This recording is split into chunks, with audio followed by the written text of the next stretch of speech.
ఈ వీడియో ఎలా వస్తుందో చూద్దాం. నేను పెళ్లికి ముందే పిల్లలకి అందామని ప్రాంక్ చేయబోతున్నాను.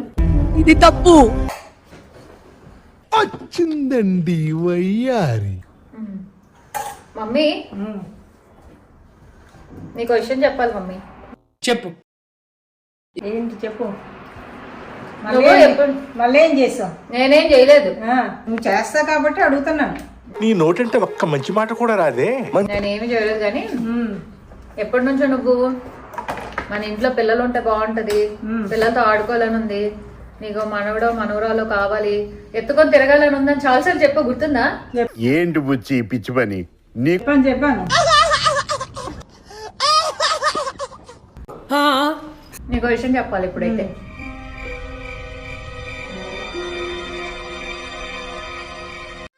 ఏదో తేడాగా ఉందేంటి? పిల్లలు కావాలి, పిల్లలు ఎత్తుకోవాలని ఉంది, నీ పిల్లల్ని చూడాలని ఉంది, ఎలా ఉంటారు అని అడిగావా లేదా? అడిగాను.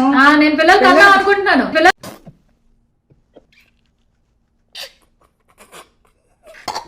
అనుకుంటున్నాను. పిల్లలు కనాలంటే మొన్న పెళ్ళి కావా కదా, పెళ్ళి కావా కదా. కంటావు ఎవడా ఎదవాడు? ఎదవ అన్నావు అంటే మర్యాద చిన్న కథ కదిరిదా ఫ్రెండ్స్ తో తిరిగితే ఇలాగ ఉంటది. ఎందుకంటే నన్ను ఇన్వాల్వ్ చేసి నేనేమంటున్నా, నేను ఎంకరేజ్ చేస్తున్నా కనండి అని.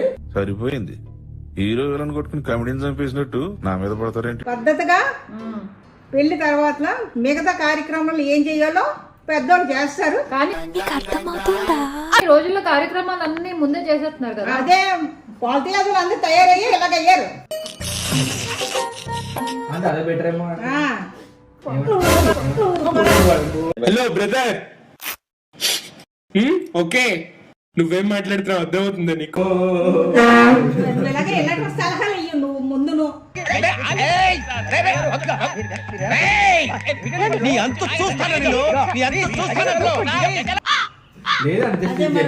అంటే జనరేషన్ అలా ఉంది కాబట్టి అలా అనుకున్నాను, అలా ఉంటుందని. నువ్వు ఎవరికైనా ఉన్నదా? నువ్వు చేసావా మరి? అదంతా అప్పుడండి, ఇప్పుడు నేను మారిపోయానండి. చెప్పింది చాలా క్లియర్ గా అర్థమవుతుంది. చెప్పింది నేను ఒక అబ్బాయిని ఇష్టపడుతున్నాను. ఏమిటి అగాయిచ్చావు పిల్లలకి? ఒక అబ్బాయిని ఇష్టపడుతున్నాను చెప్పింది. ఏమనుకుంటున్నావు నీ మనసులో? ఒక ఆడపిల్లలాగా చదువుకునే పిల్లలాగా మాట్లాడావు, పేట రౌడీలాగా బజారు దానిలాగా నీచంగా మాట్లాడావు. మనసు మెయిన్. ఈ పెద్దోళ్ళు ఉన్నారే, మా పిల్లల ప్రేమలు ఎప్పుడు అర్థం చేసుకో. తెలుసుకోవడానికే నేను 5 సంవత్సరాలు లివ్ ఇన్ రిలేషన్షిప్ లో ఉందాం అనుకుంటున్నాను ఆ అబ్బాయితో. తర్వాత నచ్చితే పెళ్లి చేసుకుంటాను. నచ్చకపోతే ఏం చేస్తాను ఇంకా? బాగా బరి తెగించావు. నీకెక్కలేదు, బరి తెగించిందానికి నేనేం చేస్తానో తెలుసా? అంటున్నాను, పెళ్లి చేసుకుంటానంటున్నాను. రవి అయితే ఇంతకు ముందు ముగ్గురుతో తిరిగాడు. ఇప్పుడు నాకు అర్థమైంది. నేను ప్రేక్షకుణ్ణి, మీలో మీరు కొట్టుకుని చావండి, నన్ను ఎంటర్టైన్ చేయండి, అంతే. మరి అంత లేదు, అది ఎంత ఉంది? Don't under estimate the power of a common man. అలాగా 3 సంవత్సరాలు ముగ్గురుతో సహజీవనం చేశాడు. లివ్ ఇన్ రిలేషన్షిప్ లో ఉండి వర్కౌట్ అవ్వక విడిపోయాడు. ఎంతకి తెగించారా? చెప్పు ఏంటి చెప్పింది? నువ్వు ఎదవ అని అనుకో. నేను చెప్పానా? పెళ్లి చేసుకుంటావు ఎప్పుడు? అన్ని సెట్ అయితే అన్ని అయిపోయిన తర్వాత ఇంత పెద్ద మాట అన్నాడు సార్ ఆడు. అన్ని అయిపోవడం అంటే అయిపోవడం కాదు, అన్ని సెట్ అవ్వాలి మమ్మీ. సెట్ అవ్వకపోతే ఏం చేస్తావు మమ్మీ?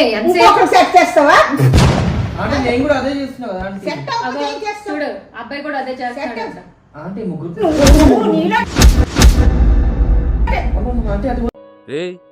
ఏంటిది మాకేంటిది అంటున్నాను. సరిపోయింది. ఏం చేద్దాం అనుకుంటున్నావు నువ్వు?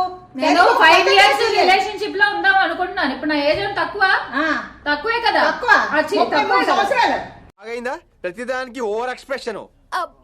ఇప్పుడు అనండి అంటే నోరు పడిపోయిందా? అందరు నమ్మించి అలాగే మోసం చేస్తున్నారు. బ్రేకప్ అనరమ్మా దాన్ని. ముగ్గురిని 3 ఇంట్లో పెట్టాడు. పెద్ద మగాడు వచ్చాడు. ఫ్లాష్ మ్యాన్ కష్టంగా ఉందా అంటే నేను ఎర్రిపోకుని